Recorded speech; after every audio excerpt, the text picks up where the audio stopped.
Oke, silakan absen.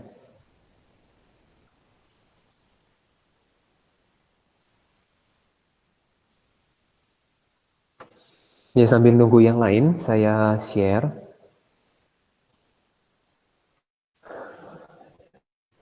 Semoga udah muncul.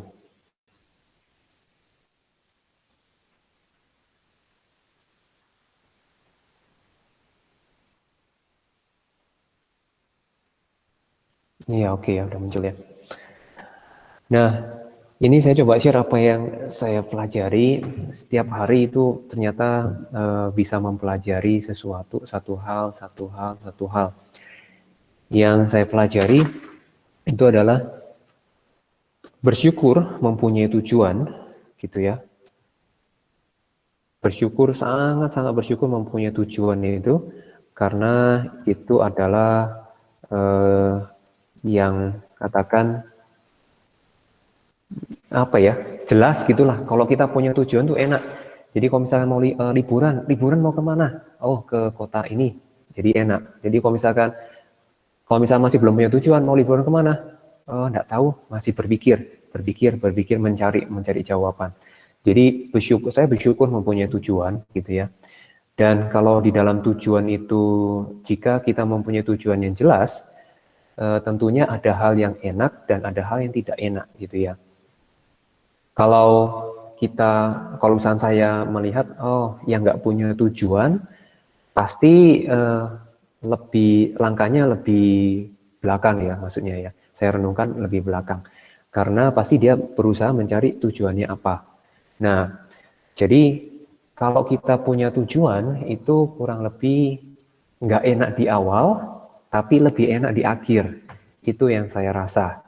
Nah, sekarang kalau yang nggak punya tujuan, saya berpikir rasanya enak di depan, tapi nggak enak di akhir. Nah, itu yang bahayanya. Jadi hidup saya itu panjang. Ya, saya percaya mempunyai umur panjang. Maksudnya ya, jika Tuhan izinkan ya, pasti saya tetap mau coba belajar untuk terus memberkati. Nah, kalau nggak punya tujuan, misalkan anak saya usia sekarang sekolah, udah saya nggak perlu sekolahin, main aja di rumah segala macam, santai, bangun siang, kasih makan, nggak punya kegiatan, mau main game, misalkan ya, main game dan sebagainya, kemudian santai, makan tersedia, semua tersedia. Pada masanya, kalau begitu aja, masalahnya adalah ketika usia 30, dia harus punya tanggung jawab, kemudian dia harus belajar bangun pagi ya, usia 30 dia harus bekerja, pasti itu akan menjadi bagian waktu yang sangat-sangat tidak enak. Ya, saya merenungkan, oh iya ya, jika nggak punya tujuan itu kurang lebih nggak enak, misalnya enak di depan, tapi nggak enak di belakang. Kita melihat keseluruhan waktunya, kurang lebih gitu. Nah, saya bersyukur Yesus lahir itu punya tujuan itu untuk mati. Yesus juga mau melihat kehidupan Yesus kayaknya enak ya, karena punya tujuan yang jelas. Tapi nggak enaknya tujuannya itu mati gitu ya. Enak karena ada tujuan yang pasti, tapi tidak enak untuk mati. Tapi ternyata karena dia punya tujuan, setelah dia mati, secara dari masa kematian Yesus sampai ke belakang, sampai sekarang, itu ada sesuatu yang memang ingin Allah berikan kepada hidup manusia, gitu ya. Yap, silakan Hans. Nah, kemudian aku percaya Allah itu mempunyai rancangan yang baik padaku. Nah, jadi Allah sendiri punya rancangan, punya tujuan. Sebab ini Allah mengetahui rancangan-rancangan apa yang ada padaku mengenai aku. Demikianlah firman Tuhan, yaitu rancangan damai sejahtera dan bukan rancangan kecelakaan, untuk memberikan kepadamu hari depan yang penuh harapan. Jadi tujuan itu selalu berbicara beberapa hari ke depan. Jadi tujuan hari ini tentu ada, tapi kalau secara global itu adalah memberikan sesuatu hal yang di depan itu penuh harapan. Nah, saya percaya Tuhan mempunyai rancangan buat hidup saya. Nah, ini yang saya bisa share. Jadi bersyukur punya tujuan, yang belum punya tujuan cari tujuan. Nah, cari Tuhan. Saya bersyukur ketika mencari Tuhan itu bukannya menemukan kebuntuan, tapi menemukan kelegaan dan menemukan jalan ke situ. Ya, untuk menjalani, memberikan semangat hidup. Oke, kita sekarang lanjut ke pembahasan ya.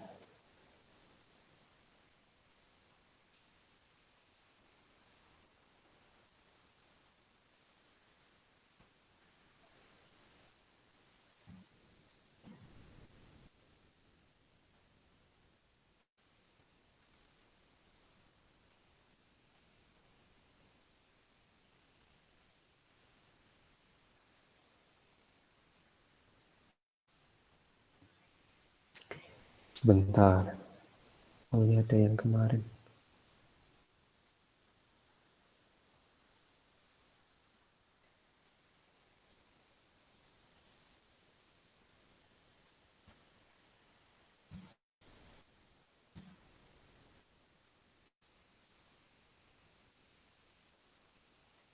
Bentar ya. Ada yang perlu diberesin dulu.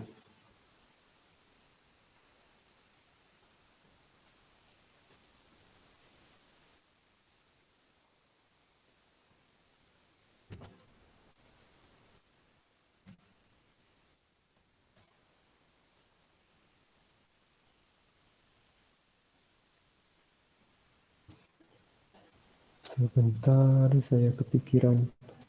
Ya, Kevin, silakan.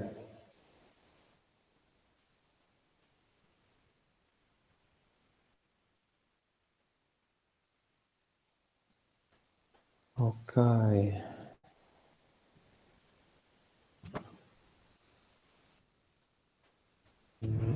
Oke. Kan ini dulu.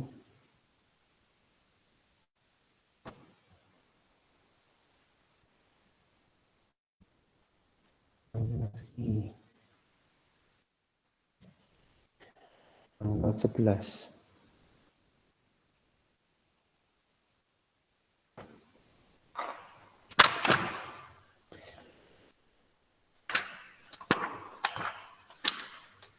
Oke, kita lihat.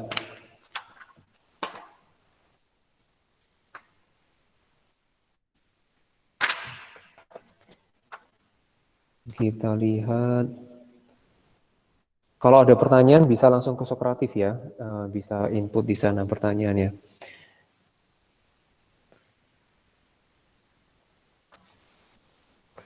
Oke.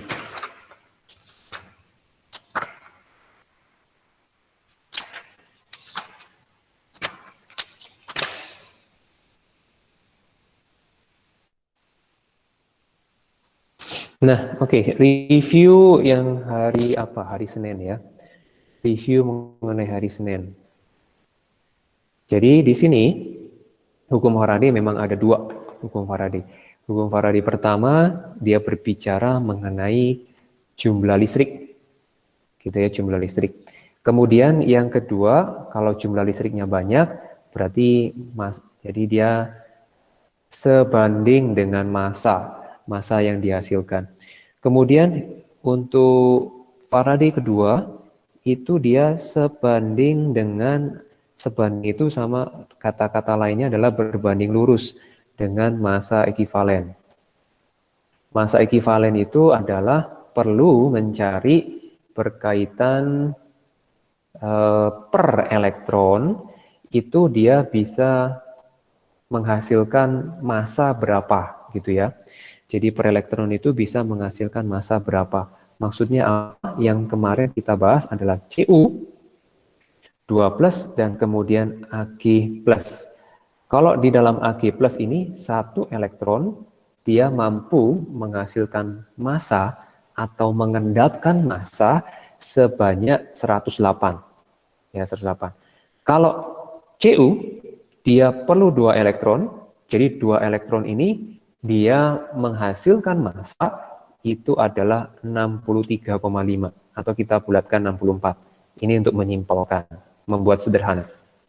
Jadi massa ekivalen itu ingin menghitung berapa sih kalau satu elektron massa yang dihasilkan yang nempel di bagian katoda ya, karena semuanya katoda itu negatif, ya, katoda itu negatif, narik ion positif, narik ion positif. Jadi dia bisa menempelkan satu elektronnya, mampu menempelkan ke katoda per satu elektronnya itu adalah 32. Saya hitung dari yang ini, 32 ya. Nah, setelah kita review bahwa muatan jumlah listrik itu adalah I kali T, jumlah listrik itu adalah I kali T, kemudian ini sebanding dengan massa gitu ya. Kemudian ini adalah massa ekivalen sebanding dengan massa, gitu ya. Massa ekivalen kita jabarkan menjadi yaitu nomor massa, ya, nomor massa produk dia dibagi dengan jumlah elektron yang diperlukan, ya, jumlah elektron yang diperlukan. Begitu, itu adalah massa ekivalen. Jadi, berkaitan dengan ini, kita mau gabungkan antara seperti biasa, kalau ini adalah namanya sebanding, berbanding lurus, ini berbanding lurus, berarti ini dan ini bisa saya gabungkan. Di dalam matematika, saya gabungkan menjadi I kali T kalikan ME. Itu adalah setara dengan massa. Massa apa? Massa yang di katoda, massa yang bertambah. Kita topiknya ke katoda dulu ya. Untuk kita mempermudah memahami, karena katoda itu massa yang katakan penempel atau yang nempel akhirnya bertambah di katodanya.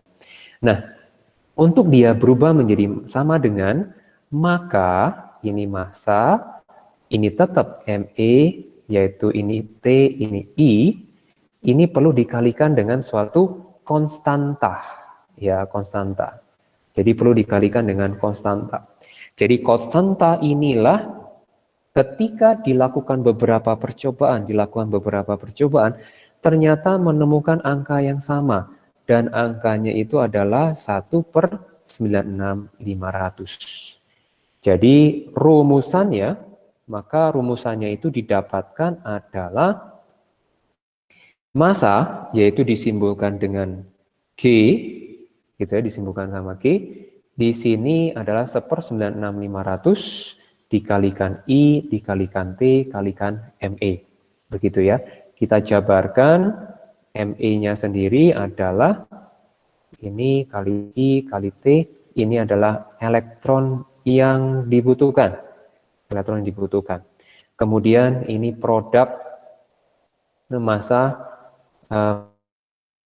mass number of product. Mass number of product. Nah, di buku itu adalah penyederhanaan. Penyederhanaan apa yang dimaksud berkaitan sama ME? Karena bahasanya mengenai logam, gitu ya, logam. Logam itu selalu ionnya adalah misal ionnya Cr3+, Cu2+, dan dia adalah satu elemennya.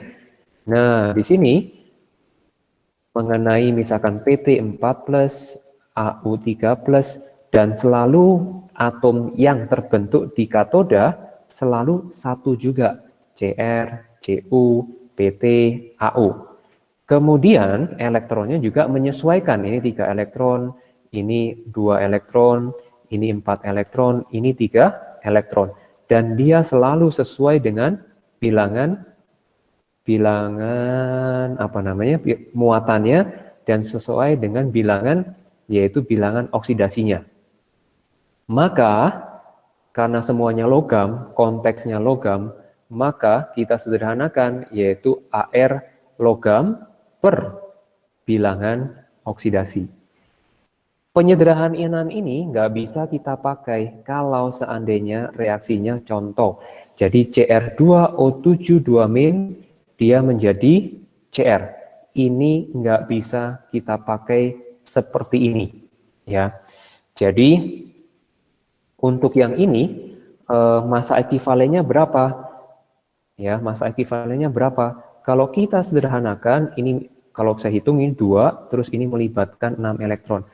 Jadi untuk AR-nya, untuk massa ekuivalennya adalah, kayaknya ini masih bisa ini ya.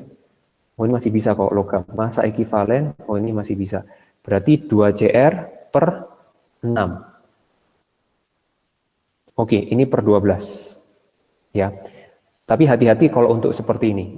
Satu contoh lagi, kalau misalkan Cl minus, Cl2 menjadi Cl minus. Sorry, terbalik. Cl minus menjadi Cl2. Oh, jangan. Berarti Cl2 menjadi Cl minus saja. Cl2 menjadi Cl minus, ini 2, ini 2 elektron. Jadi kalau ini nanti massa ekuivalennya harus 2Cl, nomor massa 2Cl per 2 elektron. Kayak gitu ya. Oke, itu penyederhanaan. Nah, sekarang kalian kerjakan nomor 3, 27, 28 atau udah mengerjakan ini? Udah dikasih PR ya. Nah, sekarang udah diminta ngerjain latihan. Oke, kita lihat. Sementara ada pertanyaan dulu nggak? Saya lihat di Sokratifnya. Pak, sorry mau nanya. Iya, silakan. Yang CRO7 itu si ME-nya jadi 2 ARCR per 12. Iya, betul. Kenapa? Karena di sini ini 12 bukan 6. Ini 12. Karena ini bilangan oksidasinya adalah plus 6. Plus 6 ke 0. Ya, saya salah nulis di sininya. Ada pertanyaan lagi, Mel? 12 bukan 6. Kenapa, Sir? Kalau CR2 iya ya. Soalnya CR2 sih. Oke. Oke, yang lain ada pertanyaan? Silakan. Saya mau kasih contoh satu soal. Kita lihat di halaman 90. Halaman 90. Di halaman 90, di situ latihan 2.4, kemudian nomor 1, perhatikan gambar elektrolisis begitu ya, larutan, jadi diketahui larutan NiCl2. Kemudian ada anoda di kiri, katoda di kanan. Katodanya pakai PT. Oke, kita langsung simpulkan PT itu adalah inert. Memang dia akan berpengaruh untuk di anoda. Katoda kita nggak perlu amati. Ini inert. Berarti semuanya adalah fokus ke ion-ionnya ya. Pertama, apa yang terjadi di maksudnya tuliskan reaksi elektrolisisnya. Oke, reaksi elektrolisis terjadi di katoda dan anoda. Kalau katoda berarti katodanya itu menarik ion positif, berarti antara Ni2+ sama air. Nah, kita ingat gambarannya untuk katoda, kalau ketemu ion logam aktif, ya itu reduksinya adalah air. Yang Ni itu bukan logam aktif. Logam aktifnya apa? Yaitu Na, kemudian Li golongan 2, kemudian Al, kemudian Mn. Ya. Oke, ini bukan logam aktif, maka yang mengalami reduksi adalah logamnya sendiri. Ini 2 elektron menjadi Ni. Ya.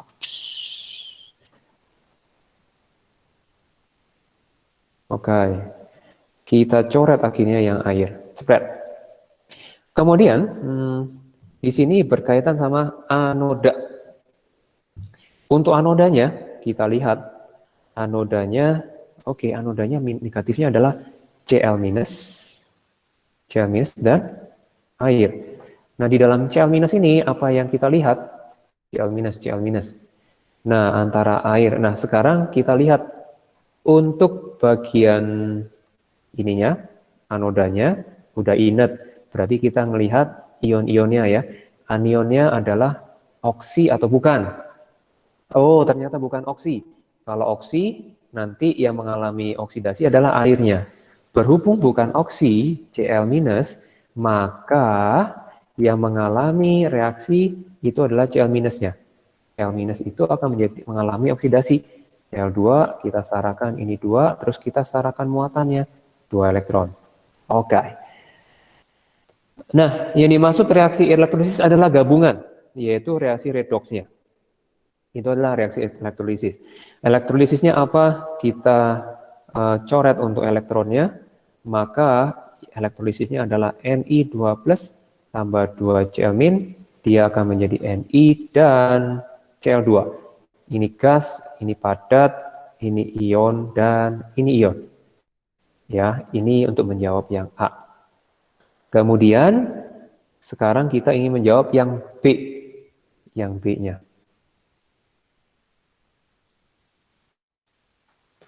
Yang B-nya. Untuk yang B, jika dielektrolisis dengan 8,8 Faraday. Oke, apa maksudnya 8,8 Faraday ini? Hitung massa yang terjadi di katoda. Oke, yang di katodanya adalah nikel. Tambah 2 elektron menjadi Ni. Ini akan membesar nantinya ya, ini di katodanya. Masanya bertambah. Oke, apa yang dimaksud dengan 8,8 Faraday? Yang dimaksud dengan 8,8 Faraday adalah gitu ya.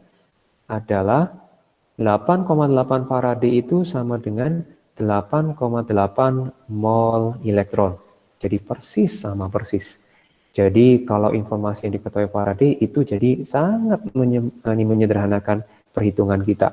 Ininya dari 8,8 mol, maka yang ininya adalah 4,4 karena adalah ini 2:1, ini mol, kemudian massa Ni-nya berarti kita hitung 4,4 dikalikan dengan 59. Oke, ini dapat gram, gitu ya. Oke, di sini muncul yang barusan kita bahas itu adalah berkaitan sama Faraday. Ya, Faraday. Nah, kita bahas yaitu berkaitan dengan halaman 86. Halaman 86 yaitu stoikio, berkaitan sama itu ya. Stoikiometri. Nah, di dalam stoikiometri ini adalah maksudnya begini. Jadi contoh Na kalau reduksi, ini reduksi lelehan menjadi Na, itu adalah kita mau lihat ini kan membutuhkan 1 mol. 1 mol elektron akan menghasilkan 1 mol Na. Begitu ya. Sekarang kita lihat pengertian mol elektron ini. Jadi Faraday itu luar biasa.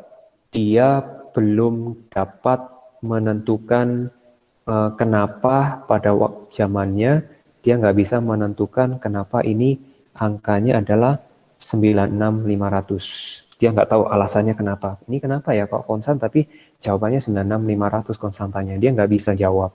Nah, setelah berikutnya penemuan berbagai-bagai eksperimen. Nah, nanti aja kita ada yang terpisah, saya kasih videonya nanti ya. Nah, ternyata 96500 itu berkaitan dengan yang namanya elektron. Nah, kita amati. 1 mol itu adalah jumlah 6,02 10 pangkat 23. Ini partikel elektron. Oke, Paul, silakan, Paul. Partikel elektron. Nah, di sini 1 partikel elektron dia memiliki muatan sebesar 1,6 kali 10 pangkat min 19 kolom. Gitu ya. Nah, sekarang kita jumlahkan. 1 mol elektron itu setara dengan Berapa kolom? Coba kalian hitung. Kemudian masukkan ke chat.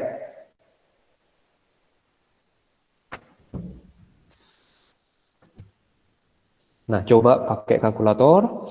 Nah, mol elektronnya, dia nggak tepat sih 96.500. Dia nggak tepat. Saya sambil juga kalkulator.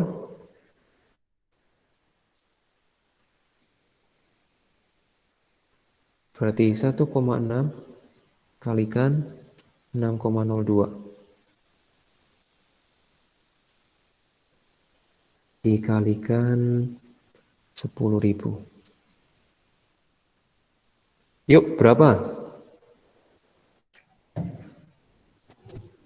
Kalian dapat berapa? Oke, thank you Evelyn. Benar, angkanya 9630. Oke. 96320. Nah, di textbook itu dia tertulis 96487. Kenapa demikian? Kenapa terjadi perbedaan? Karena di sini belakangnya ini ada nilainya. Nilainya berapa, koma sekian, sekian, sekian, sekian, sekian. Nah, kemudian ini juga sekian, sekian, sekian. Oke, jadi ada selisih ya. Ada selisih, no problem. Nah, kemudian untuk menyederhanakan, ini dibulatkan menjadi angka 96.500. Begitu. Jadi hebatnya Faraday, dia waktu itu melakukan percobaan, pengamatan terhadap apa yang dia lakukan, masa dia ditimbang, kemudian ampere pada waktu itu udah bisa dicari ya, berapa ampere, karena listrik sudah berkembang. Nah, ampere kemudian muatan elektron juga sudah tahu pakai zamannya apa namanya? Zamannya Millikan ya, Millikan itu untuk mengetahui muatan elektron udah tahu. Nah, jadinya walaupun dengan informasi-informasi itu dia menemukan angka 1/96500. Namun dia tidak tahu alasannya kenapa demikian. Nah, setelah penemuan berikutnya, oh ternyata diketahui ini dia alasannya. Ya, berarti dari sini kita menyimpulkan, kesimpulannya apa? Berarti 1 mol elektron itu setara dengan 96.500 kolom. Ya, jadi ini kolom ini muatan 1 mol partikel, yaitu muatan sekian yang banyak ini partikelnya ini, gitu ya. Nah, untuk menghargai nama dia, karena sudah menemukan 96.500 itu, maka ini diabadikan dengan 1 mol elektron, namanya diabadikan 1 Faraday. Ya, karena jasa dia sudah menemukan dulu dan memang ya dia sudah melakukan banyak hal di situ ya mengenai elektrolisis ini. Oke. Sekarang kita lihat bersama-sama nomor 2. Oke, kalau ada pertanyaan dulu boleh silakan. Di Sokratif tidak ada. Kalau pertanyaan langsung, apakah ada?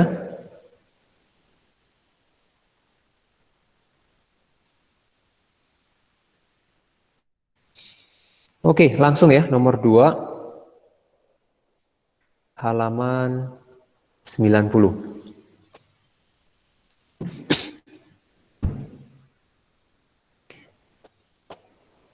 Oke, saya bertanya-tanya ya. Jadi, saya gambar dulu. Ini Cu, kemudian ini Fe,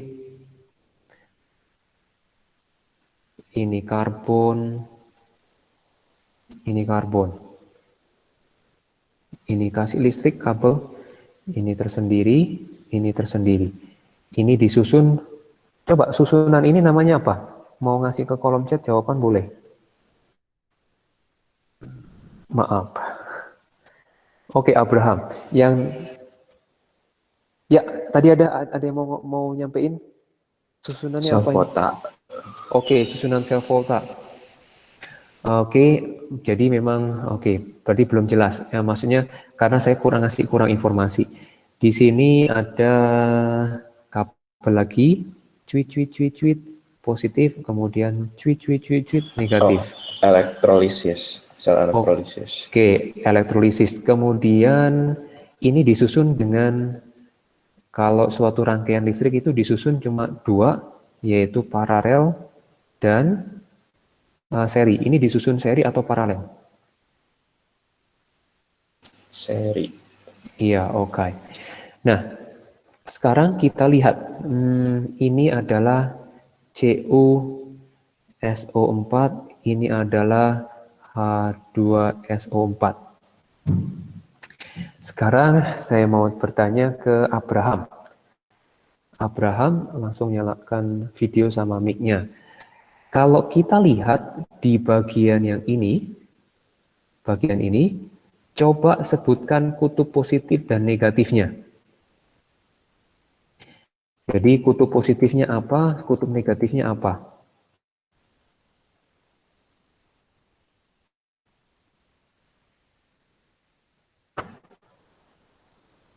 Halo Abraham. Iya, suaranya kecil. Halo Pak, Yes, sudah kedengaran. bisa diulang Pak? Tadi error. Ya, oke. Sambil dinyalain videonya ya. Nah, di dalam susunan kayak gini, sebutkan kutub positif dan kutub negatifnya di elektroda apa? Elektroda Cu ini positif atau negatif? Yang Cu positif, Betul, yang betul. yang lain Nah, negatif. oke, thank you Abraham.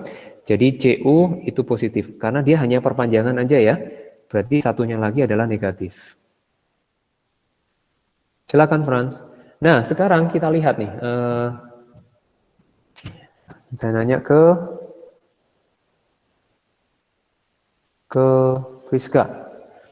Nah, di sini kalau saya bertanya adalah, silakan Sharon. Nah, untuk yang berkaitan sama yang positif, Friska bisa nyalakan video sama mic-nya. Nah, di sini Cu+.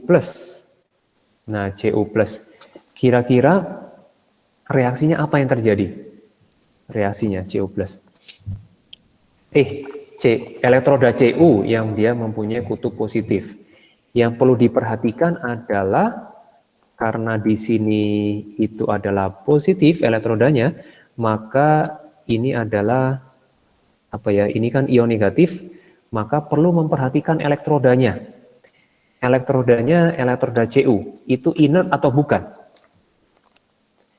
Kalau elektroda Cu itu inert atau bukan? Inner. Maka masih tampak ragu-ragu soalnya. Nah, kalau yang inert itu adalah di gambar itu, di tabel itu adalah C, kemudian PT dan AU. Berarti inert atau bukan? Bukan. Oke, bukan inert. Nah, sekarang kalau bukan inert, berarti reaksinya bagaimana? Eh, Reaksi untuk di yang elektroda positif ini. C.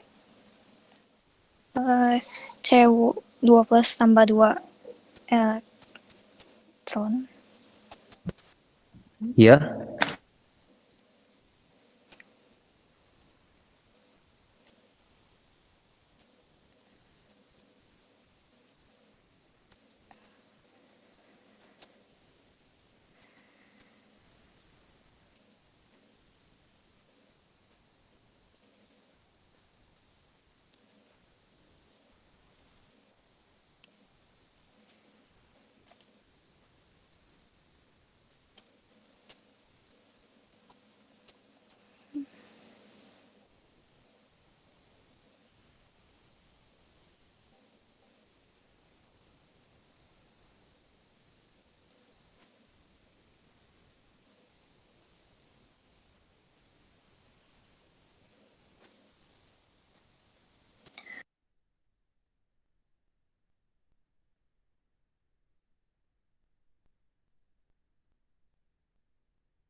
Halo, maaf.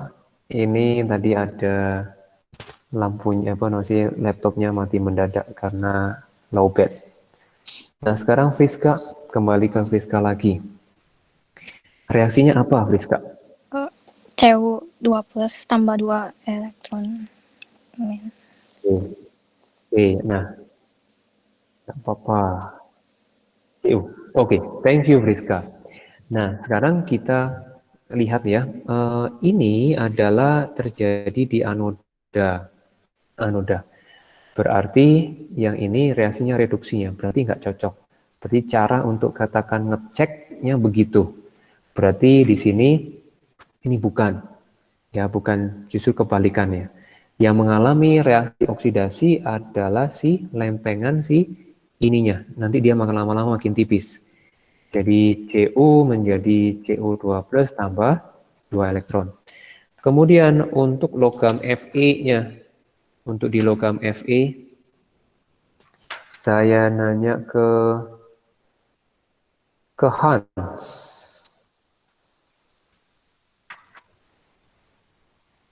Halo Hans.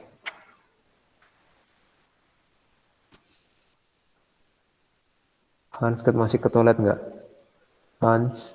Oke, kita skip dulu ya. Ke Kejo. Kevin.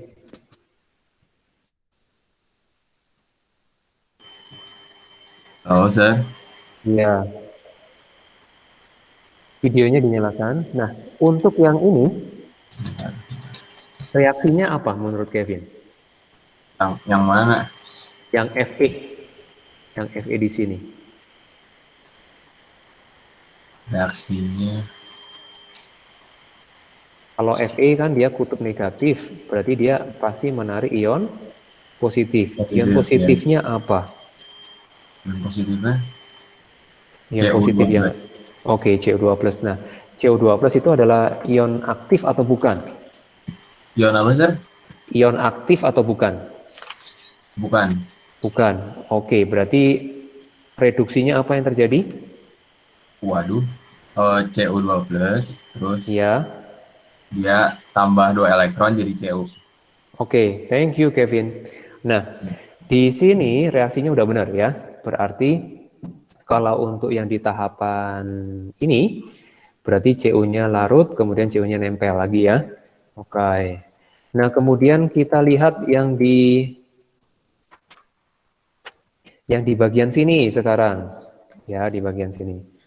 Nah, untuk di bagian situ, coba eh, tetap melihat tabel yang itu ya. Jadi kurang lebih harapannya bisa langsung menganalisanya. Nah, di sini coba saya sekarang gilirannya Evelyn. Oke, nah kira-kira reaksi yang terjadi, reaksinya kira-kira apa reaksi yang terjadi di sana? Yang itu yang pakai tanda panah. Iya, betul. Bentar. Itu teh kehubungnya Saya ke atasin. um, Dia berhubungan betul, paling nggak mencari kutub positif atau negatif, kurang lebih begitu. berarti dia kutub positif. Iya, betul. Kutub positif, terus lanjutkan. Berarti dia ion negatifnya yang ke situ. Berarti dia anoda. Iya, betul, anoda. Terus? Anoda, terus dia itu karbon ya. Betul, karbon. Karbon itu inert.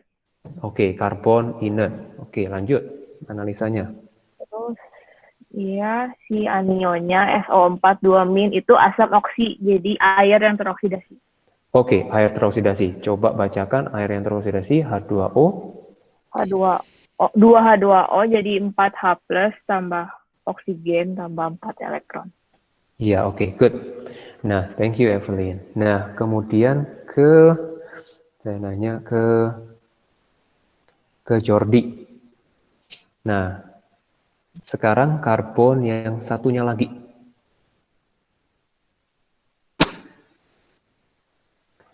Halo Jordi.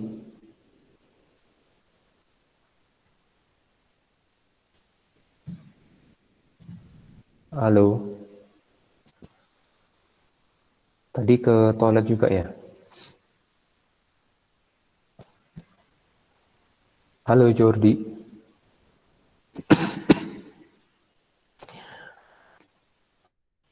Oke, kita skip dulu ya.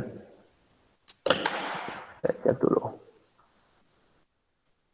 Nah, kemudian kita ke Marvin dulu. Marvin, kira-kira reaksinya apa Marvin yang ada di karbon sebelahnya? Karbon yang mana, Sir? Yang ujung. Karbon yang ujung paling kanan. Berarti teh negatifnya. Betul. Yang negatif. Berarti Betul. positif kan? Iya, betul. Yang Yang positif. Kation. Yes, yang kation. Oke. Kation. Kationnya apa? Kationnya C. Bentar, Sir. Iya, tenang, dianalisa. Kation lain kan berarti bukan logan aktif. Betul, kation lain betul. Terus C berapa sih? C itu lupa. 4. C itu 4. Tapi hati-hati, C kan kalau katoda nggak ngelihat C. Kationnya ada yang ada di larutannya. Oh, bentar.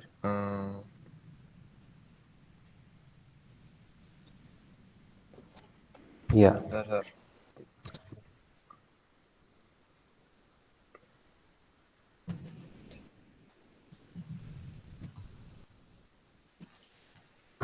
Bukannya ini, Sir, yang apa? C4 plus 4 elektron. Oke.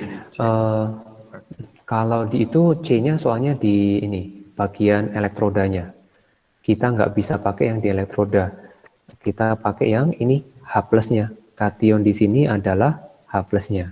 H. Berarti yang ini 2H plus tambah 2 elektron.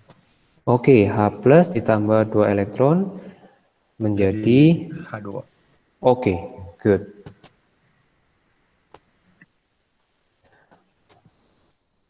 Nah, sekarang kita lihat di sini. Kita lihat, oke. Berarti reaksinya udah jelas ya. Reaksinya masing-masing di masing-masing itunya sudah kita sebutin satu-satu. Oke, kita lihat berikutnya. Kita melihat permasalahan soalnya yang ditanyakan apa sekarang. Yang ditanyakan adalah, nah di situ info diinformasikan apabila nomor 3, berarti nomor 3, kalian lihat soalnya juga ya. Di nomor 3 itu terbentuk 336 ml gas STP. Jadi saya mengumpulkan informasi yang saya baca di soal. Berapa perubahan massa elektroda di nomor 2. Nah, kemudian nyatakan apakah dia berkurang atau bertambah. Ya, dinyatakan berkurang atau bertambah. Oke, nah sekarang ke Jordi. Nah, kira-kira ya, nyalakan videonya juga. Oke, sebentar, Jordi. Saya lagi di PC, Sir, maaf. Oh ya, oke. Nah, untuk nanti bisa ke handphone, kira-kira nggak Jordi? Aktifkan mic-nya. Kenapa, Sir? Kalau ke handphone bisa? HP saya habis baterainya tadi. Makanya habis baterai. Oke. Oke, nanti berikutnya ini ya, usahakan handphonenya memang nyala. Nah, ya, dicas dulu maksudnya, dipastikan lagi. Ya, nah, ya. Oke, yang ini kira-kira gasnya apa, Jordi? Tetap diaktifkan aja supaya lebih enak. Nah, ini gasnya itu 336 mili gas ini gas siapa? Gasnya gas siapa ya?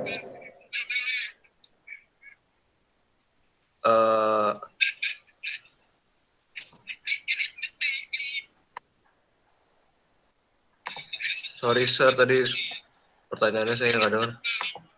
Oke, gasnya itu adalah di nomor 3 itu reaksinya adalah reaksi yang ini. Nomor 3 itu reaksinya ini, tadi yang disebutin Evelyn. Ya. Berarti gasnya yang 3 mili gas itu punyanya siapa?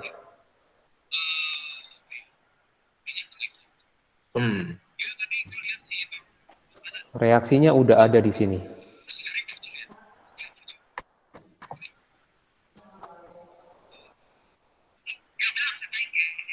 Kira-kira apa, Jody? Kita lihat di sini liquid, di sini aki, di sini gas. Oh, berarti gas siapa dia? Oksigen. Iya, gas oksigen.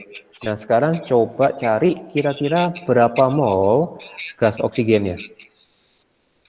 Berarti 33,6 per 22,4 kan? Iya, betul. 336 berarti 22,4. Tapi ini mili, berarti 0 ya. Oke, bisa Ya. tolong Oke, thank you Jody. Nah, bisa tolong hitungkan, nah ketemu berapa nih? Kita lihat 0,336 dibagi 22,4. Oke, untungnya angkanya bagus namanya.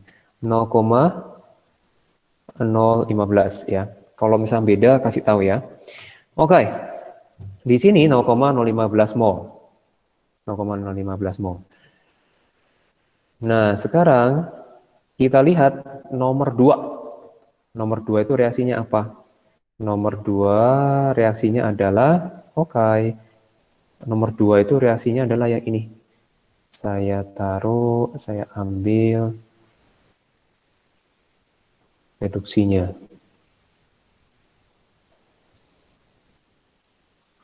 Ya, reduksinya ini. Nah, sekarang coba hitung berapa elektroda di CU di nomor 2. Nanti kita cocokkan. Yang sudah dapat kasih tahu ya. Nah, di sini kita lanjut, kita ngurut dulu. Berdasarkan dari reaksi yang ada, kalau CO2-nya, jadi di reaksi nomor 2 itu, ya saya coba pelan-pelan. Harapannya semuanya bisa ngikutin. Kalau ada pertanyaan, silakan. Sir, kenapa bukan gas H2-nya, Sir? Oke, karena kalau di nomor 3 itu positif dan dia menarik yang negatif. Kalau di 4-nya dia itu adalah baru gas hidrogen. Jadi berdasarkan soalnya. Jadi soalnya di nomor 3 itu 336. Oh, gasnya apa ya? Berarti kita lihat di elektroda nomor 3. Kalau misalkan nanti informasinya di elektroda nomor 4, berarti gasnya adalah yang dimaksud gas hidrogen. Kayak gitu ya. Ada pertanyaan lagi nggak, Mike? Sembari. Udah, Sir. Oke, sip. Itu jelas. Yap. Nah, sekarang ini molnya adalah 0,015. Berarti kita cari elektronnya, karena yang berpindah-pindah itu adalah elektronnya. Jadi elektronnya 4 kali nih, 4 kali. Berarti ini kan 4 kali. Berarti kalikan 4 ya, 0,06 ya, mol. Nah, karena dia susunannya seri, berarti elektronnya sama ya. Kalau yang ini adalah menerima elektron, berarti ini adalah melepas elektron, gitu ya. Betul nggak ya? Betul nggak? Oh, melepas. Salah. Ya. Jadi perlu hati-hati. Ini melepas karena dia memang anodasi. Nah, ini melepas elektron, yang ini menangkap elektron. Oke. Berarti ini prosesnya reduksi. Oke, kita lihat untuk di Fe. Jadi di Fe, jadi molnya ini ya, elektronnya, ingat elektronnya itu sama karena mereka seri, jadi mereka mengalir. Jadi kalau ini melepas 0,06, maka yang di sini juga menangkap 0,06 mol juga, gitu ya. Kita lihat sekarang di Fe-nya. Di elektroda Fe, reaksinya yang terjadi adalah Cu2+ tambah 2 elektron menjadi Cu. Ini 0,06 mol. Oke. Sekarang Cu-nya kita cari, karena kan yang nempel logamnya ya. Berarti ini mol Cu-nya adalah setengahnya. Mol Cu setengah 0,06. Berarti 0,03 mol. Oke, berarti masanya adalah, masa Cu-nya adalah 0,03 kali 63,5. Jadi ketemu sekian gram. Nah, sekarang saya bertanya ke Feli. Apa sih? Vel, kira-kira masanya ini bertambah atau berkurang untuk di elektroda nomor 2? Videonya dinyalakan. Bertambah atau berkurang?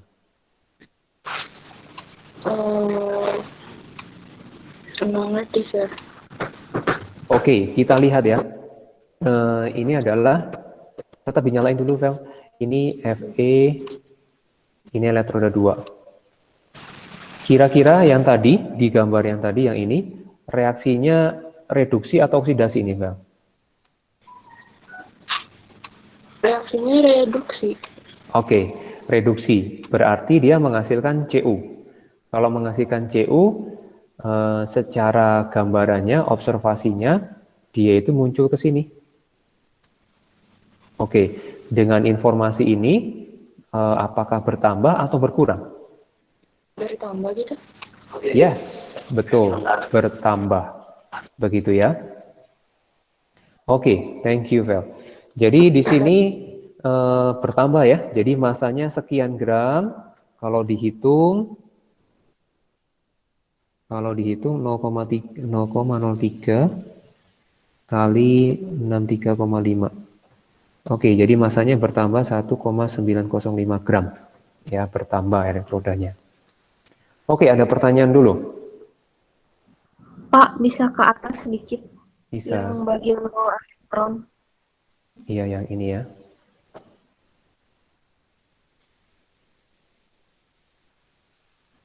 Yang lain silakan kalau ada pertanyaan.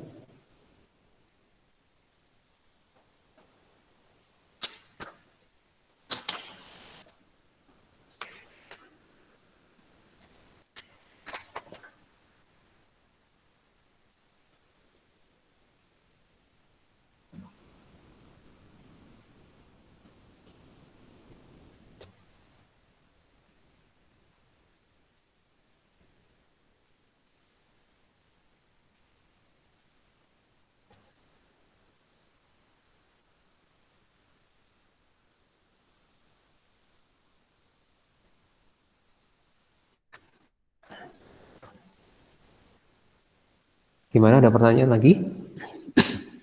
Harapannya bisa ya. Sir, boleh tolong ke bawahin lagi nggak? Boleh.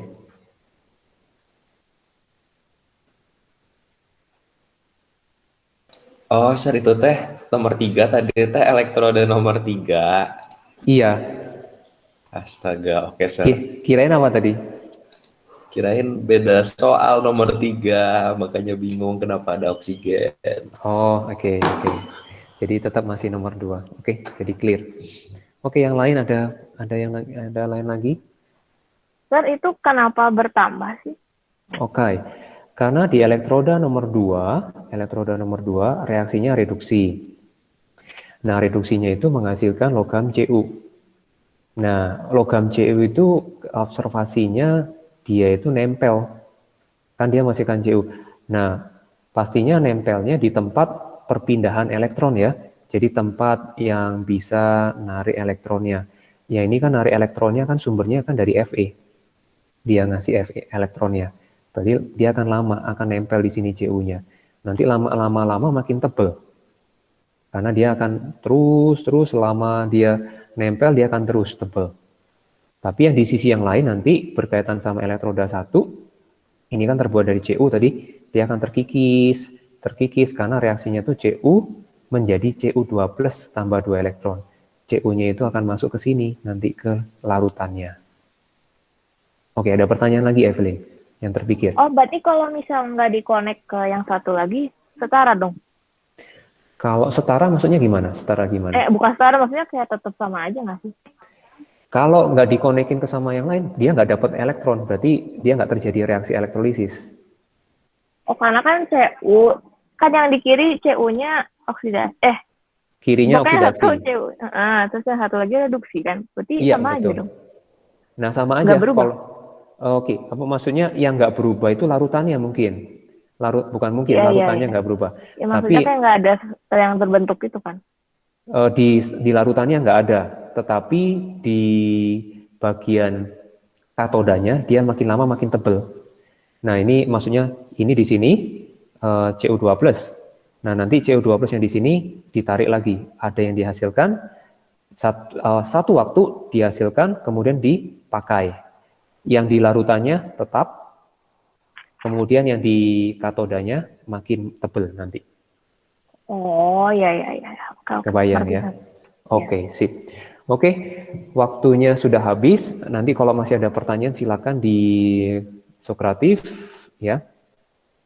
Oke, sementara masih 0 pertanyaannya. Oke. Coba latih ya di halaman 2.4 itu berikutnya, nomor 3 sampai nomor 8. Jadi latihannya adalah latihan 2.4 nomor 3 sampai 8. Ya, kita akan bahas di hari Senin jika ada pertanyaan. Oke, silakan absen dulu, kemudian bisa live.